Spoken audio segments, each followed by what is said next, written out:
Assalamualaikum warahmatullahi wabarakatuh. Halo guys, perkenalkan nama saya Rizka Listiana, NPM 2341142, program studi manajemen kelas 23B.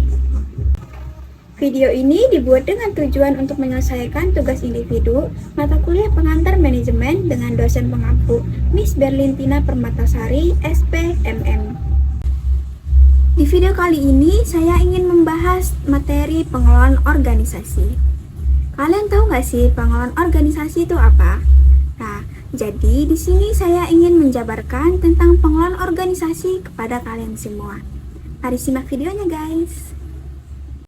Pengelolaan organisasi adalah proses perencanaan, pengorganisasian, pelaksanaan, pengendalian, dan evaluasi sumber daya manusia, keuangan, fisik, dan informasi dalam suatu organisasi untuk mencapai tujuan dan tujuan yang telah ditetapkan. Ini melibatkan kepastian, alokasi sumber daya, pengawasan operasional, serta upaya untuk memastikan efisiensi dan efektivitas organisasi dalam mencapai hasil yang diinginkan. Pengelolaan organisasi berfokus pada berbagai aspek, termasuk manajemen sumber daya, kepemimpinan, perencanaan strategis, dan pengembangan tenaga kerja untuk mencapai keberhasilan jangka panjang. Lalu di sini saya akan membahas visi dan misi dalam organisasi. Visi dalam pengelolaan organisasi adalah gambaran atau tujuan jangka panjang yang diinginkan oleh organisasi yang mencerminkan keadaan ideal di masa depan yang akan dicapai. Sementara misi merupakan pernyataan yang menjelaskan tujuan utama organisasi, mengapa organisasi tersebut ada, apa yang dilakukan, dan untuk siapa. Visi memberikan arah kemana organisasi untuk menuju, sementara misi memberikan arah bagaimana organisasi mencapai visinya. Dan di sini ada nilai-nilai inti yang membimbing organisasi. Nilai-nilai inti dalam pengelolaan organisasi adalah prinsip-prinsip yang membimbing tindakan dan keputusan organisasi. Berikut beberapa nilai-nilai inti yang umumnya diadopsi oleh organisasi. Pertama, integritas, yaitu kehandalan, jujur, dan konsistensi dalam tindakan dan komunikasi. Yang kedua, inovasi, yaitu dorongan untuk terus meningkatkan dan menciptakan solusi baru. Yang ketiga, kualitas, yaitu komitmen pada standar kualitas yang tinggi dalam produk dan layanan. Struktur organisasi. Organisasi diorganisasikan melalui pembentukan struktur organisasi. Berikut adalah gambaran umum tentang bagaimana sebuah organisasi diorganisasikan, termasuk bagian organisasi. Identifikasi tujuan. Organisasi mengidentifikasi tujuan, misi, dan visi mereka. Ini adalah dasar dan organisasi dan akan memengaruhi bagaimana struktur organisasi dibentuk. Lalu ada menentukan departemen dan fungsi. Organisasi memutuskan departemen atau unit yang diperlukan untuk mencapai tujuan mereka. Setiap departemen memiliki fungsi khusus yang berkontribusi pada keseluruhan tujuan organisasi. Selanjutnya ada pembentukan hierarki. Organisasi menentukan tingkat hierarki dan hubungan antara tingkatan manajemen. Ini mencakup penunjukan pemimpin dan pengambilan keputusan di setiap tingkat. Lalu ada bagan organisasi. Bagan organisasi adalah representasi visual dari struktur organisasi. Ini mencakup nama departemen, posisi, dan hubungan hierarki antara mereka. Bagan ini membantu dalam memahami bagaimana organisasi diorganisasikan. Struktur organisasi dapat berbeda-beda, seperti struktur hierarki, struktur matriks, atau struktur fungsional, tergantung pada kebutuhan dan karakteristik organisasi. itu adalah bagaimana organisasi diorganisasikan secara umum. Pengelolaan sumber daya. Pengelolaan sumber daya ini meliputi bagaimana rekrutmen, pelatihan, dan pengembangan karyawan dilakukan.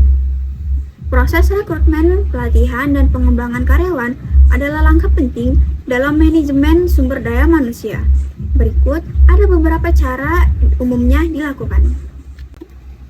Yang pertama ada langkah rekrutmen, identifikasi kebutuhan, yaitu tentukan kebutuhan perusahaan untuk posisi yang akan diisi, buat deskripsi pekerjaan, dan spesifikasi karyawan yang dibutuhkan. Yang kedua, pengumuman lowongan, yaitu pasang iklan lowongan pekerjaan di platform yang sesuai, seperti situs web perusahaan, portal pekerjaan, atau sosial media. Yang ketiga ada seleksi kandidat, yaitu tinjau lamaran, wawancara, dan uji keterampilan untuk memilih kandidat yang sesuai. Dan yang keempat, identifikasi kebutuhan pelatihan, yaitu tentukan keterampilan dan pengetahuan yang diperlukan oleh karyawan untuk sukses dalam pekerjaan mereka. Lalu ada rencana pelatihan, yaitu buat rencana pelatihan yang mencakup metode, materi, dan jadwal pelatihan. Pelaksanaan pelatihan, yaitu berikan pelatihan kepada karyawan menggunakan instruktur internal atau eksternal, pelatihan online, atau sumber daya lainnya. Berikutnya langkah pengembangan. Identifikasi potensi, yaitu identifikasi karyawan yang memiliki potensi untuk mengambil peran kepemimpinan atau tugas-tugas lebih besar di masa depan. Rencanakan pengembangan. Buat rencana pengembangan individual atau tim untuk meningkatkan keterampilan dan kemampuan karyawan. Evaluasi kemajuan. Evaluasi kemajuan karyawan dalam program pengembangan dan perbarui rencana sesuai kebutuhan. Proses rekrutmen, pelatihan, dan pengembangan karyawan harus disesuaikan dengan kebutuhan dan tujuan perusahaan. Ini membantu memastikan bahwa organisasi memiliki tim yang berkualitas dan berkembang seiring berjalannya waktu. Organisasi seringkali dihadapi dengan berbagai hambatan atau tantangan yang dapat mempengaruhi kinerja dan kemajuan mereka. Beberapa hambatan umum yang sering dihadapi oleh organisasi meliputi persaingan pasar. Persaingan dengan organisasi lain dalam industri yang sama dapat menjadi tantangan utama, terutama jika pasar jenuh atau terlalu kompetitif. Perubahan teknologi. Perkembangan teknologi yang cepat dapat membuat organisasi harus beradaptasi secara terus-menerus agar tetap relevan dan efisien. Kebijakan eksternal yang tidak efisien atau prosedur yang kompleks dapat menghambat produktivitas dan inovasi. Perubahan lingkungan. Faktor lingkungan seperti perubahan iklim, bencana alam, atau isu keberlanjutan bisa memiliki dampak serius pada organisasi. Jadi, kesimpulan dari materi sebelumnya yaitu bahwa pengelolaan organisasi melibatkan serangkaian kegiatan, strategi, dan praktik yang bertujuan untuk mencapai tujuan organisasi dengan efektif dan efisien.